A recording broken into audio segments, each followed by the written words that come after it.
Hello, my precious everyone. Welcome back to Wow Mel. Oh wait, I need to say a little funny something to put before my intro. Beans. Hello friends, welcome back to my channel. Those of who, no, that's not how you speak words. Those of you who follow my Instagram may actually recognize who I am today already, or you read the title. I am in cosplay for the spring version of my character, Melarue. I am actually going to be starting a little mini-series on my channel called Meet Insert Character Here. They're probably 9 out of 10 times going to be D&D characters, but I did want to leave, a little bit room open in case I wind up cosplaying like a book character down the line or something. And I actually already have one of Sylvestis up there. I'll link it in the cards and then probably put it at the end of this video too. So I guess just to start off, Melarue Wyntriss is my PC and Bianca's. I use campaign loosely. It's more like a series of one-shots. We've only played 2 so far, but I know there is definitely a plan to do a third. And honestly, I think we'll be doing about 2 of them a year. Correct me if I'm wrong, Bianca, but that seems to be the general vibe so far. Bianca actually created the one-shot in the world as a birthday present for me. She ran it on my 19th birthday, I believe. And she was basically like, make any sort of character that you want and I'll make it work. Like, this will be the one shot where I will make your dreams come true, Mel, because it's your birthday and we're best friends and I just want you to have a good time. And I was like, oh my god, thank you so much. And so I pulled a combination of all these D&D things, class, race, etc. that I wanted to be but never had an opportunity to be, and I put it in Melarue. Melarue is a clockwork soul sorcerer with the sage background. She's also an Eladrin, and the very, very notable part about her, at least in the first one-shot, is that she was actually a ghost, because I always wanted to play a ghost who was alive and then was able to finish their business and then like pass away at the end of the one-shot or the campaign or whatever it was. I feel like some context is necessary for Melarue literally being a ghost. She was an Eladrin, and she's actually the last remaining Eladrin, because they had their little Eladrin society like 5,000 to 6,000 years ago in Bianca's world. They were super advanced and had a ton of like steampunk technology that the rest of the world had never seen. And Melarue was a very intelligent inventor. She was still quite young when she died. She appears to be 22, I believe. And she was inventing the world's first airship. So she was running all sorts of experiments. She was just obsessed with flying. She always wanted to fly. That's why she also has wings, like metallic wings that she's working on, so she can fly kind of jetpack style. But she was working on a big airship. And during one of her experiments to test it, she fell out of the airship while it was in the air and plummeted to her death, and she died. But she was so upset. When I tell you that Melarue is like a passionate woman, well, yes and no, you'll kind of see what I mean. But Melarue was so upset about not being able to finish her prized invention that she actually remained there, but as a ghost. Melarue, she is a funny sort of girl. She got very... I don't want to say she was excited she died, because she wasn't excited she died, but when she was a ghost and she realized she could go anywhere and like do anything and no one could stop her, she was like, oh my god, like, I have to take advantage of this. So she actually left her hometown and her home and began traveling the world and just searching for secrets and just digging her nose into all sorts of business. As time went on, she began to, lose her sense of time. Years began to pass where she was away because she was, she was a ghost, so she had to, like, not walk, but, like, hover everywhere. So it took her a while to get around. She traveled all over. And then tens of years, hundreds of years, thousands of years began to pass. Apparently it takes a few thousand years for the world to lose its zest, but eventually Melarue wanted to return to her home and finish her airship. But because, when she was younger, it wasn't like she was a merchant. She didn't travel very much. So when she left her hometown, she didn't really know how to go back to it. And the world itself had changed. While she was in her own world and discovering things, all the Eladrin just completely disappeared, and a lot of the civilization was lost. All the people were gone, and their cities fell into ruin and were like hidden, and no one was quite sure where they were. Some of them became like historical sites, but it was all like no one knew what happened to them. Melarue realized that she was the last of her kind left, even though she was still kind of dead, and no one knew where her home was, and all her people were gone, and she would never be able to finish her airship.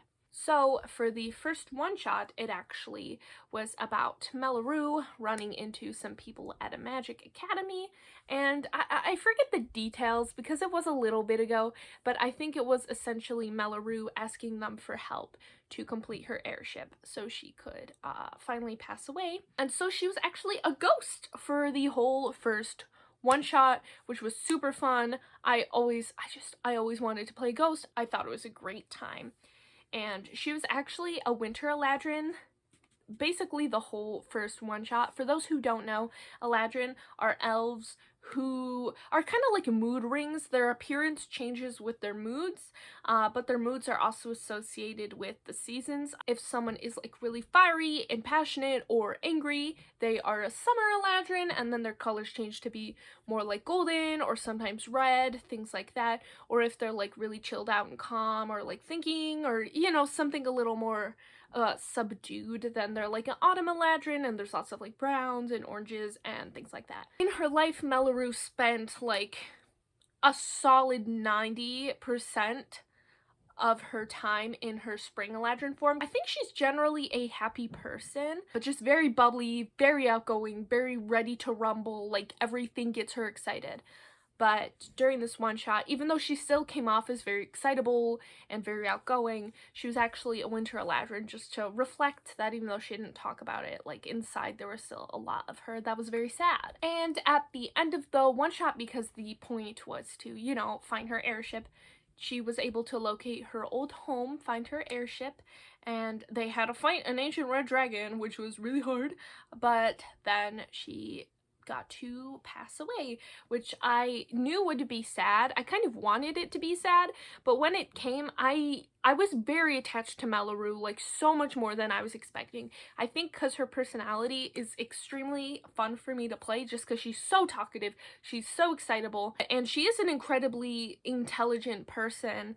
So I think it's always fun. Like, I do of course love the like shy nerd stereotype, but I think it's also really fun to play a nerd who is just talking your ear off and super excited, wants to hang out all the time. And Bianca decided to run another one shot in the same universe featuring some of the same cast members. So what happened then was Melarue was summoned / revived because merchants and people on the roads were being attacked by these like clockwork steampunky type creatures, so they wanted to summon Melarue to see if she knew anything about what was going on. But the interesting part was when she was like summoned, she was more like revived, so she became herself, like she became a living person again, which was incredible, especially considering she died like 5,000 years ago. It was super fun. She joined another group of students from the same magic college, and they basically figured out what the problem was, and since she was alive again and her problem had been solved, she spent most of it in her spring form, which is the form I am now. Towards the end of it, it was kind of super cute because Melarue thought maybe because she had been summoned to help and then they fixed the problem, she thought like, do I have to go away now? And they're like, no, like we brought you back to life, so welcome. And she's like, can I enroll in your magic school? And they were like, of course. It can be, I think it was like free for her because she was from that really advanced lost race, that as long as she like helped them with some of their inventions or like talked to them sometimes, like the historians and things about what she knew, she's a very valuable resource in and of herself. They would let her go to school and she was like, heck yeah, I love to learn, I love friends. And you know, she died when she was 22, even though she had a very, very, very long experience being a ghost, so she was sort of living in that way. and did have a much longer lifespan in that way. She did have quite a short life being alive.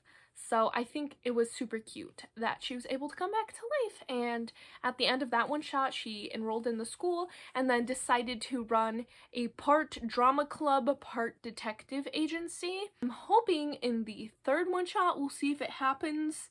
Maybe the detective agency gets hired for something. I don't know. It just seemed like something Melarue would want to do because she loves to learn, but she also just loves to get in people's business, and she's very paranoid and suspicious of people, so it was just perfect. That's kind of where her story is so far. We're hoping to do the third one, I think, soon-ish. I think in December is the goal. You may have learned a lot about Melarue already from the story of her adventures. I do really like her personality. It was interesting because she's very outgoing and bubbly and talkative, but she's also not necessarily nice. Like, she tends to be a pretty judgmental person. Like, she's kind of paranoid and very suspicious of a lot of people. I don't know if I want to psychoanalyze her. Maybe it's because, you know, all her people disappeared and she's still not exactly sure what's up with that, or if she's suddenly gonna go, or maybe it's because last time she was resummoned to solve a mystery, so she just kind of inherently feels like it's something she should be doing, but also she's just nosy, so she would always write down like notes and be like, very sus. She can be a little bit bossy, so she definitely has her flaws, but I think Melarue being paired with like quieter, shy characters, they really bring out the best in each other. And even though she is an Eladrin, she doesn't switch her forms very often, even when she's alive. I think because no matter her other emotions, there's like this general kind of excited bounciness like underneath everything that she does, which to me feels like her spring form. But even when she does shift forms, most Eladrin, I use this loosely, but at least in the art I've seen and the way I've seen them portrayed, they have very different appearances for their seasons. A lot of them, their whole skin color changes, so when it's winter their skin's blue, when it's summer it's like gold. Melarue's is a lot more subtle than that. I think it originally emerged from me being afraid of body paint, but I never wound up using body paint for any of Melarue's different seasons, so I think that's honestly how her character is now. When the seasons change, you know, she might get a little more pale in winter, in summer she gets a little more tan, you know, things like that might happen, but I think she generally looks the same. Her eyes are also blue in her spring, summer, and winter form. I was going to keep them blue in all her forms, so they're supposed to be blue in the autumn form, but I forgot when we did the photo shoot, and I really like the look of the dark eyes, so I think maybe in autumn her eyes do change, but she's not in autumn form very often. I could see her in summer a lot because it's like angry and passionate. She does get quite passionate sometimes, and you know, everyone gets sad or down once in a while, so winter would also come up, but generally the way I've seen it, fall is a little more subdued, a little more calm, a little more contemplative, and though she's quite intelligent, it's always like intelligent in all caps and like suspicious, investigating. So, you know, I think maybe her changing a little more for that one might make it a little more spicy, because I feel like she's that one very infrequently. She also has curly hair in all her forms. Her hair color does change. I think that's the most notable thing about Melarue, is that her hair color changes, and I think that's almost fun in its own way to be an Eladrin, but not like a typical one where she doesn't shift that often and she also doesn't change that much when she shifts. I guess maybe it might make it a little more boring, but it was certainly easier to cosplay, and I think it makes her unique in that regard. And if it does sound like she has main character syndrome, this is mildly true, like I will admit, because she's very talkative, and the one shot was based around what I wanted to play, and the first one definitely was more so based on her story. The second one a little less so, and I think as we go on, it'll be less and less like Melarue focused, because, you know, the novelty kind of wears off and I'm not a ghost anymore. It was for my birthday, and the people playing with me are literally my best friends and my family, so they're like, it's okay. It was a lot of fun, and I of course am thankful to Bianca. I know you're probably watching this, for running these one-shots, because I just adore Melarue. I found out that I just really love her subclass. Like, the Clockwork Souls subclass is a blast to play.